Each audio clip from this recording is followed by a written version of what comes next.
Hello friends, आप सब कैसे हो। आई होप आप अच्छे होगे। आज हम आपके लिए लेके आए हैं the Hindu news analyse in Hindi. आज है 8 फरवरी। हम बात करते हैं UPSC prelims plus mains most important question के बारे में, जो हमारे प्रीलिम्स की दृष्टि से और मेंस की दृष्टि से दोनों के लिए इम्पोर्टेंट है। अब हम बात करते हैं, पहला टॉपिक है हमारा रेपो रेट में परिवर्तन। मतलब जो हमारी सरकार ने जो रेपो रेट में परिवर्तन किया है, किस प्रकार किया है, हम उसके बारे में बात करेंगे टू द पॉइंट। हम बात करते हैं आरबीआई की मौद्रिक नीति समिति ने रेपो रेट दर की जो 0.25% घटा दिया। मतलब जो हमारी रेपो रेट दर थी वो इतने प्रतिशत घटा दी गई है। मई 2020 के बाद पहली बार दर घटाई गई है। मतलब जो 2020 से दर घटाई गई है और पहले बढ़ी हुई थी। अब रेपो दर 6.25% होंगी। पहले दर थी 6.5% थी, जो आज 6.25% हो गई हैं। इन तिमाही में मुद्रास्फीति की 4.4 और 2025 से 26 में 4.2% रहने की उम्मीद होगी। मई 2020 में कोविड महामारी के समय आरबीआई ने 4.4% से घटाकर 4% कर दी थी। उसके बाद से सिर्फ बढ़ी है। मतलब 2020 के बाद से पहले से बढ़ी है। देश में ऋण सस्ता होगा, ईएमआई कम होगी। जो ईएमआई पे हम रुपए वगैरह लेते हैं वो हमें कम ब्याज पे लेने को मिलेगी। जो एमसीएलआर से जुड़ी है तो वे करीब 6 माह के बाद सस्ते होंगे। जो ऋण एक्सटर्नल बेंचमार्क लैंडिंग रेट से जुड़े हैं वे तुरंत सस्ते हो जाएंगे। मतलब जो जैसे 6 माह के अंदर लेना चाहेगा तो सस्ते हो जाएंगे। एक्सटर्नल बेंचमार्क लैंडिंग के द्वारा रेट वो करते हैं तो उन्हें और सस्ता देखने को ऋण लेने को मिलता है। अब हम बात करते हैं और पॉइंट पे, विदेशी ट्रांजैक्शन में भी घरेलू ट्रांजैक्शन की तरह एक अतिरिक्त सुरक्षा की व्यवस्था होगी, जिससे फंड की आवश्यक घटनाएं कम होंगी। मतलब जो फंड की जो हम लेते हैं वो घटनाएं कम देखने को मिलेंगी।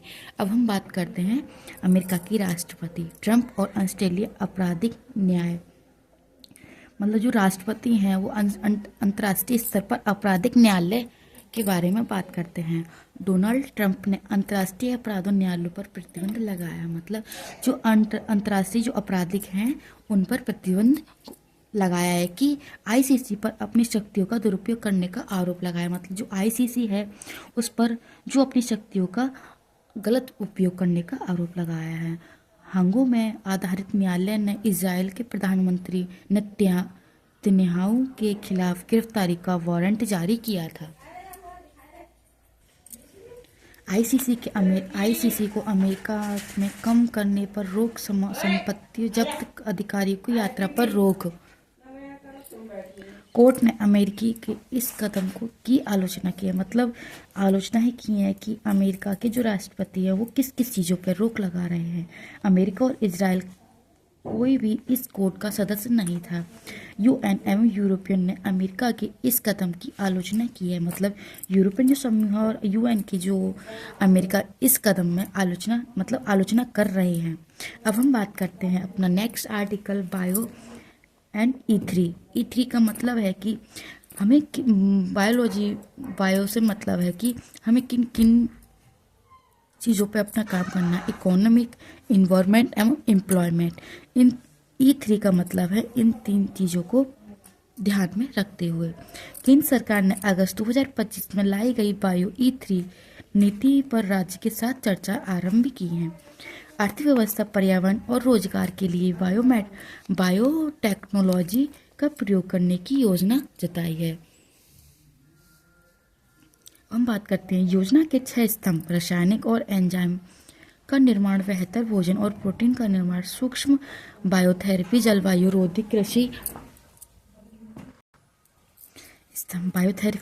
रोधी कृषि कार्बन कैप्चर, मरीन और अंतरिक्ष रिसर्च के बारे में काम किया है।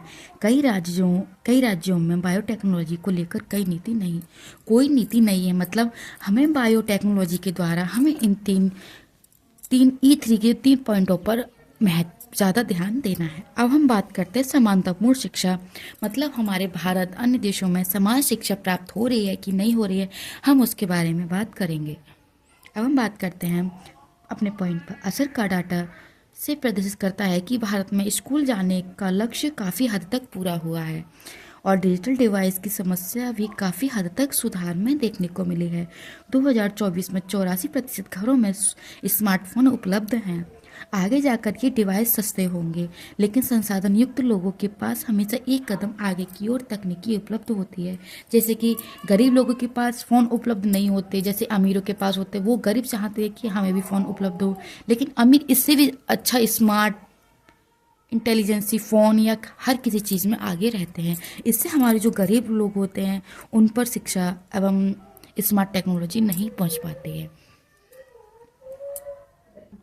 अब हम बात करते हैं भाषा की समस्या भी अब नहीं है, क्योंकि अनेक भाषाओं में लिखना अनुवाद एटीसी सरल है। करीब 40% स्कूल चिल्ड्रंस की माताएं पाँचवीं से कम पढ़ी हैं और 40% की जो माता हैं 6 से 10 तक पढ़ी हुई माताओं की शिक्षाओं पर ध्यान देना चाहिए। मतलब जो माता हैं उन्हें पढ़ा हुआ होना चाहिए, तभी वो अपने बच्चे को पढ़ा सकती हैं और हमें इन पर ध्यान देना अति आवश्यक है।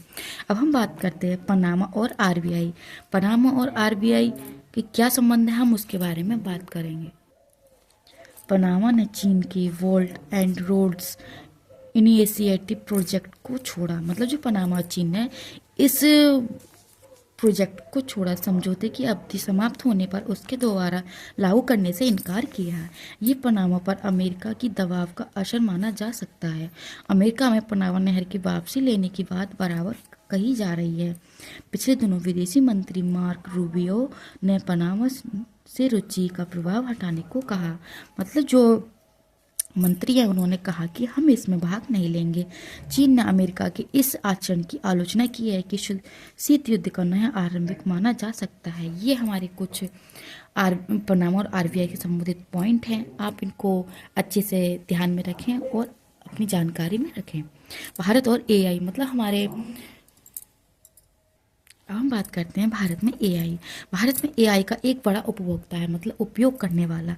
भारत में एआई की प्रयोग दर 30%, बाकी दुनिया में 26% है। लेकिन एआई से जुड़ी वैश्विक नीतियों के निर्माण में भारत की भूमिका बिल्कुल नहीं है। मतलब एआई से जुड़ी वैश्विक नीति में निर्माण भारत नहीं लेता है, उस पर कोई भूमिका नहीं है।